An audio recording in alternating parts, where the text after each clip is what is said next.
하나님 말씀은 요한계시록 15장 1절에서 8절까지입니다.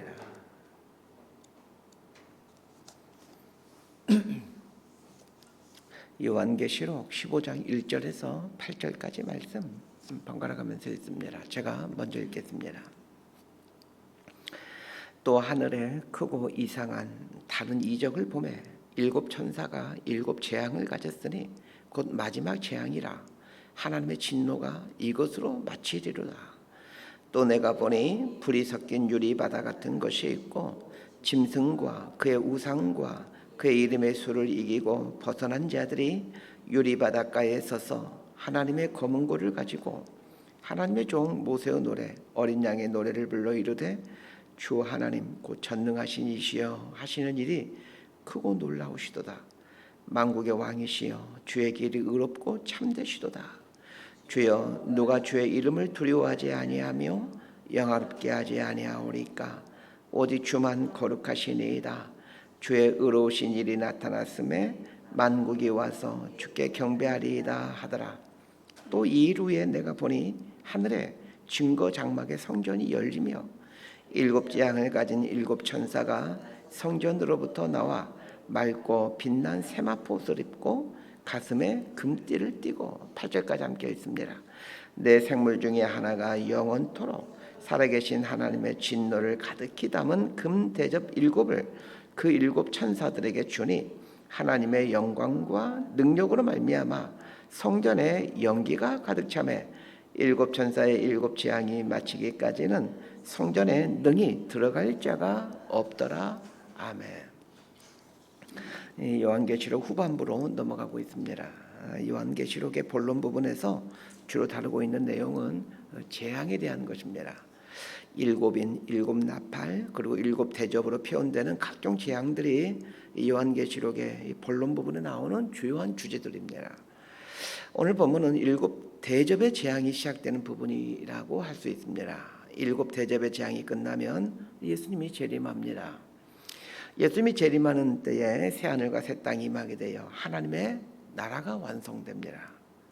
요한계시록에서 유독 강조하고 있는 숫자가 이 7이라는 숫자이고 7이라는 숫자는 요한계시록을 이끌어가는 숫자이기도 합니다.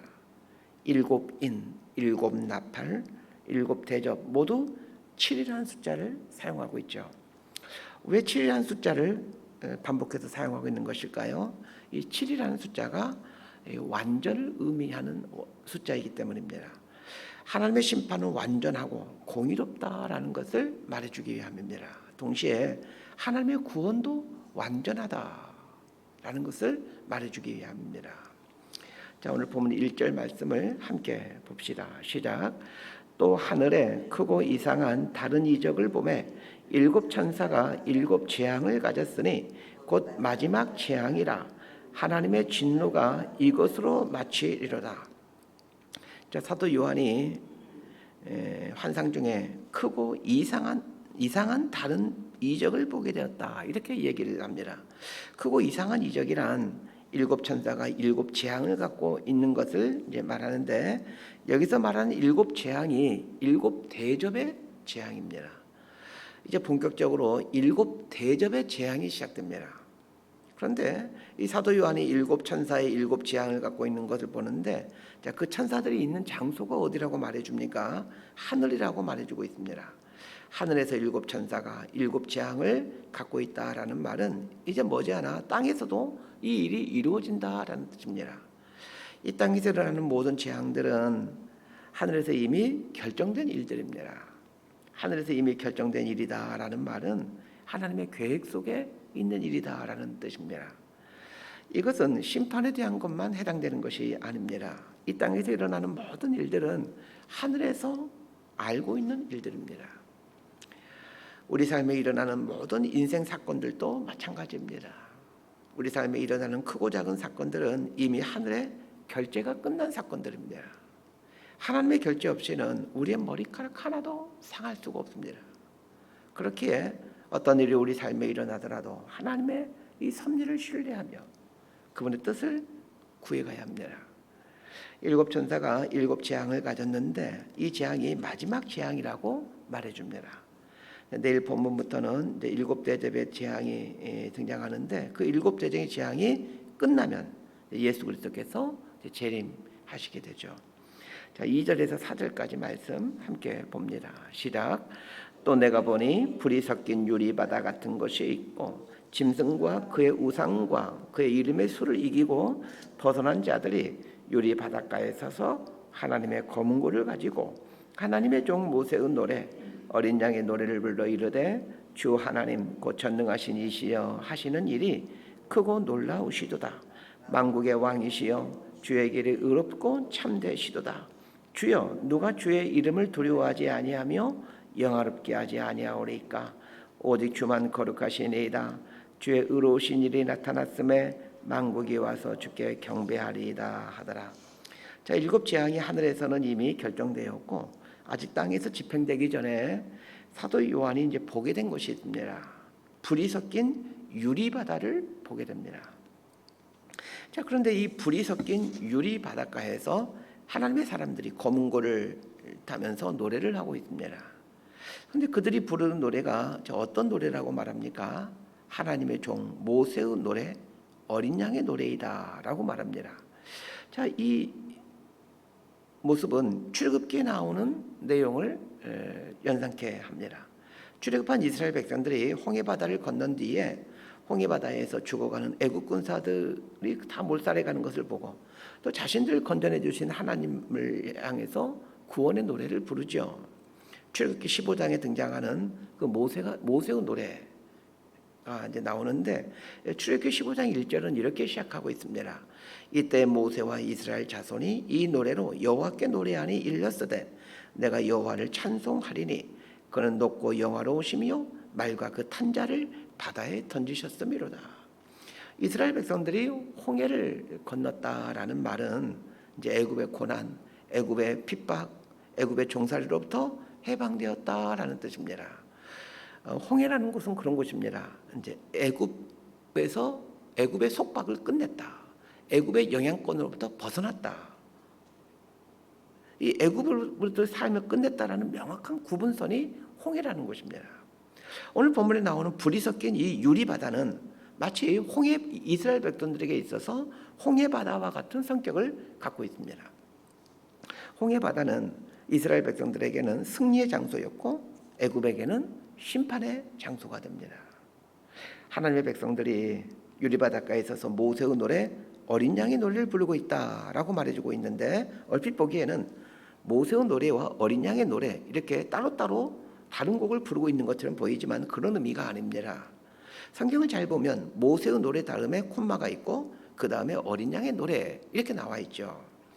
이것은 유리 바닷가에선 하나님의 백성들이 불렀던 모세의 노래, 어린 양의 노래를 불렀다라는 얘기가 아니라 모세의 노래, 즉 승리하신 어린 양의 노래를 불렀다라는 뜻입니다. 모세의 노래와 어린 양의 노래가 동격이라는 말로 같은 노래라는 뜻입니다. 출애굽기 15장에 등장하는 모세의 노래는 승리의 노래입니다. 마찬가지입니다. 유리 바닷가에 있어서 하나님의 백성들이 부른 노래는 어린 양이신 예수 그리스도의 승리의 노래입니다. 다만 모세의 노래 이렇게 표현하고 있는 것은 출애굽 사건과 연결시켜 이해하기 쉽도록 하기 위해 모세의 노래라는 말을 넣은 것뿐입니다. 그러고 보면 출애굽기는 단순히 이스라엘 백성들이 애굽에서 탈출한 이야기를 말해주기 위함만이 아니었다는 것을 알게 됩니다. 먼 훗날 하나님의 백성들이 이 땅인 바벨론으로부터 탈출하게 되므로 영적인 가나안인 하늘나라로 가는 이야기를 예표해주기 위한 책이다라는 것을 알게 됩니다. 자, 그런데 유리 바닷가에 있어서 노래를 부르는 이 하나님 사람들의 특징을 설명하면서 2절에 보니까 짐승과 그의 우상과 그의 이름의 수를 이기고 벗어난 자들 이렇게 말해주고 있습니다. 그 영적인 홍해를 건너 승리의 창가를 부르고 있는 하나님의 백성들을 가리켜 짐승과 그의 우상과 그의 이름의 수를 이기고 벗어난 자들 이렇게 말해줍니다. 그러면 짐승과 우상과 그 이름의 수는 무엇을 말하는 것입니까? 자, 짐승은 적그리스도를 의미하는데 짐승을 이겼다라는 말은 세상을 통치하였던 사단의 권세 아래 굴복하지 아니하였다라는 뜻입니다. 두 번째로 언급하고 있는 우상은 종교적인 권세를 의미합니다. 그리고 세 번째로 언급하고 있는 그의 이름의 수는 경제적인 권세를 의미하는 것으로 보여집니다. 쉽게 말해 정치, 종교, 경제의 영역에서 믿음을 지킨 사람들, 그 사람들이 영적인 홍해 바다인 유리 바다를 건넌 사람들이고, 그 옛날 출애굽한 이스라엘 백성들이 승리의 노래를 불렀던 것처럼 어린 양 예수 그리스도를 향해 승리의 노래를 부르게 된다라는 것입니다. 그렇다면 우리가 이 땅을 사는 동안에 이 땅을 지배하고 있는 육신의 정욕, 안목의 정욕, 이생의 자랑 앞에 우리의 마음을 두지 말고 종교적인 명성, 또 명예, 여기에 마음을 두지 않고 온전한 신앙인으로, 그리고 돈 앞에 굴복하지 아니하는 순결한 백성으로 살아가는 것이 얼마나 중요한 일인지를 알게 됩니다. 오늘 본문에 등장하는 이 불이 섞인 유리바다를 생각해 봅시다. 그 옛날 이스라엘 백성들이 홍해를 건널 때는 갑자기 흐르던 물줄기가 멈추게 되죠. 반면에 애국 군대가 건널 때에는 그 멈췄던 물줄기가 다시 흘러 애국 군대가 몰살당하게 됩니다. 마찬가지입니다. 이 불이 섞인 유리바다를 건너야 되는데 그리스도인들이 이 바다를 건널 때는 아직 불이 섞이지는 않았을 것입니다. 왜냐하면 그리스도인들이 불이 섞이는 그 바다를 건너게 되면 죽게 되니까 말입니다. 그리스도인들이 건널 때는 그냥 유리바다였을 것입니다. 유리바다를 생각해 보십시다. 유리바다는 투명하게 보이는 바다를 말합니다. 그리스도인들이 유리바다를 건넌다라는 말이 무슨 말이겠습니까? 그리스도인들이 유리바다를 건너야 되는데 이 유리바다는 투명해서 우리의 모습을 그대로 비추어 줍니다. 무슨 말이냐면 거짓된 신앙, 이중적인 신앙을 가지고는 이 유리바다에서 걸리게 된다는 얘기입니다. 그리스도인들이 유리바다를 걷는 걸 보면서 세상 사람들도 다 유리바다를 다 건너는구나 라고 생각하고는 건너려고 할 것입니다. 마치 그 옛날 애국 군대가 이스라엘 백성들이 홍해를 걷는 걸 보면서 누구나 다 건너는 곳이구나 생각하고 건너려고 했던 것처럼 말입니다. 그때 유리바다는 그들의 악함과 추악함을 그대로 비추어주고 있기에 불이 나와서 그들을 태우게 됩니다. 그래서 불이 섞인 유리바다 이렇게 부르고 있는 것입니다. 그렇다면 유리바다를 건너 어린 양의 노래를 부르기 위해서는 이 땅을 살아가는 동안 우리들의 삶과 신앙이 진실되어야 된다는 것은 너무나도 자명한 일입니다. 구원받은 하나님의 백성들이 유리바다를 건넜기에 유리바다 저편에는 사단을 따르던 자들만이 남게 됩니다. 자, 이때 하늘에서 어떤 일이 일어나고 있는지를 보십시다.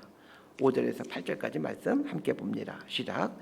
또 이 일 후에 내가 보니 하늘에 증거장막의 성전이 열리며 7 지향을 가진 7 천사가 성전으로부터 나와 맑고 빛난 세마포 옷을 입고 가슴에 금띠를 띠고 네 생물 중에 하나가 영원토록 살아계신 하나님의 진노를 가득히 담은 금대접 7을 그 7 천사들에게 주니 하나님의 영광과 능력으로 말미암아 성전의 연기가 가득 차매 7 천사의 7 재앙이 마치기까지는 성전에 능히 들어갈 자가 없더라.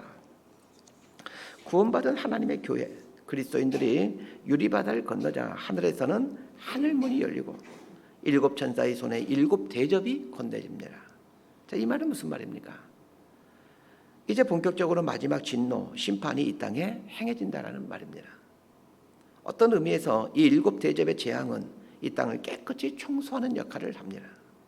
마치 쓰레기들을 태우듯이 이 땅에 남아있던 각종 죄악들에 대해 불을 태워가는 기간이 7 대접의 재앙이 임하는 기간입니다. 7 대접을 쥐고 있던 7 천사가 하나님의 명령을 받고 다른 7 천사에게 이 대접을 건네줍니다. 7 대접을 쥐고 있던 천사는 하나님의 명령에 따라 7 대접을 전달해주는 일을 하고 또 다른 7 천사는 그 대접을 건네받아 그 대접을 이 땅에 쏟는 일을 하게 됩니다. 그런데 좀 이해하기 어려운 구절이 등장합니다. 8절에 보면 하나님의 영광과 능력으로 말미암아 성전의 연기가 가득 차매 7 천사의 7 재앙이 마치기까지는 성전에 능히 들어갈 자가 없더라 이렇게 말해주고 있습니다. 자, 7 대접 재앙으로 이 땅이 거룩해지기 전까지는 어느 누구도 하나님이 계신 성전 앞에 나아갈 수가 없다라는 말입니다. 이것은 하나님의 마지막 심판의 단호함을 말해줍니다. 7 대접의 재앙이 너무나도 끔찍해서 이제 마지막 심판과 같은 것인데 이 재앙이 너무 끔찍해서 사람들의 고통 중에서 울부짖겠지만 하나님은 못 들은 척하고 계속해서 심판을 중단하지 않고 계속하신다라는 것입니다. 하나님의 성전에 연기가 가득 찼다라고 말해주고 있습니다. 이 말은 연기가 가득하게 되면 앞이 보이질 않죠. 많은 사람들이 울부짖는 걸 보지 않겠다는 뜻입니다. 연기가 가득 차면 앞이 보이지 않는 것처럼 그 7 대접 재앙으로 인해서 많은 사람들이 고통 중에 울부짖겠지만 하나님이 그것을 못 본 척 마치 못 본 척 하시겠다는 겁니다. 이것은 예수님이 십자가에 달려 돌아가실 때 대낮에 어둠이 임한 것과 비슷한 것입니다. 왜 그 밝은 대낮에 캄캄한 어둠이 임했겠습니까? 예수님께서 아무리 고통스럽게 울부짖어도 그 소리를 하나님께서 듣지 않겠다는 어떤 단호함, 심판에 대한 단호함입니다. 그래서 예수님이 십자가에 달릴 때 어둠이 임하게 하는 것이죠. 사랑이신 하나님이기에 예수님의 울부짖는 소리를 들으면 가만히 있을 수가 없을 겁니다. 그래서 어둠을 임하게 해서 예수님이 십자가 달려 돌아가는 것을 못 보도록 하도록 해서 하나님의 귀한 눈을 닫아버리는 겁니다. 귀한 눈을 닫아버린다는 것은 냉정하고 차갑기 때문이 아니라 그분의 사랑이 너무나도 크기 때문에 그 눈과 귀를 닫는 것입니다. 마찬가지입니다. 7 대접의 재앙이 이 땅에 임할 때 하나님이 계신 성전에는 연기가 가득하므로 어느 누구도 거기에 들어오지 못하게 합니다. 마치 그 옛날 노아의 시대에 비가 내리게 되자 방주의 문을 닫아버린 것처럼 말입니다. 이 말은 사람들이 고통 중에서 울부짖는 소리를 듣지 않고 단호하게 심판을 하겠다는 뜻입니다. 하나님께서 이렇게 심판하실 수밖에 없을 만큼 이 땅은 죄악으로 점점 심해져 가고 있습니다. 이 땅의 죄악에 대해 하나님의 마음을 갖고 아파하고 고통스러워해가는 사람들이 우리 그리스도인들입니다. 말씀 정리합니다. 예수님이 재림하기 전에 이 땅의 죄악을 청소하는 마지막 재앙, 7 대접의 재앙이 임하게 될 것입니다. 우리 그리스도인들이 해야 될 일이 있다면 이 땅의 죄악을 심판하셔야만 하는 하나님의 이 고통스러운 마음을 아는 것입니다. 얼마나 그분이 죄악을 싫어하시는지 깨달아서 죄에서 떠난 삶을 살아야 합니다. 그러면서 우리의 존재가 머지않아 유리바다 건너편에서 우리를 구원해 주신 어린 양 예수 그리스도를 찬양하는 모습으로 서 있게 된다는 것을 소망하며 살아야 합니다. 이 땅에서 삶은 순간에 불과합니다. 하나님의 진노의 잔이 쏟아지는 이 세상에 우리의 마음을 두지 않았으면 합니다. 세상의 죄악이 순간적으로는 우리에게 즐거움을 주지만 그러나 이 죄악이 하나님의 마음을 아프게 하는 것임을 알아 죄와 싸워나가는 그리스도인이 되십시다. 우리는 영원을 사는 사람들입니다. 영원하신 하나님 앞에서 거룩한 모습으로 영원히 살게 되는 사람들이라는 것을 잊지 말고 살아가십시다. 이렇게 살아가는 저와 여러분 모두가 될 수 있기를 진심으로 소망하고 축복합니다. 기도하겠습니다. 하나님 아버지, 이 세상이 점점 마지막을 향해 가고 있다는 것을 늘 감지하며 살게 하여 주옵소서. 한시라도 하나님의 심판을 잊지 않게 하시고 하나님 앞에 서게 된다는 것을 잊지 않고 살아가게 하옵소서. 하나님께서 죄악을 싫어하시는 것처럼 우리도 죄악을 싫어하며 살게 해 주옵소서. 하나님이 싫어하는 것들을 싫어하고 하나님께서 마음을 두시는 것에 우리도 마음을 두며 살아갈 수 있도록 우리 삶을 붙들어 주옵소서. 예수님 이름으로 기도드리옵나이다. 아멘.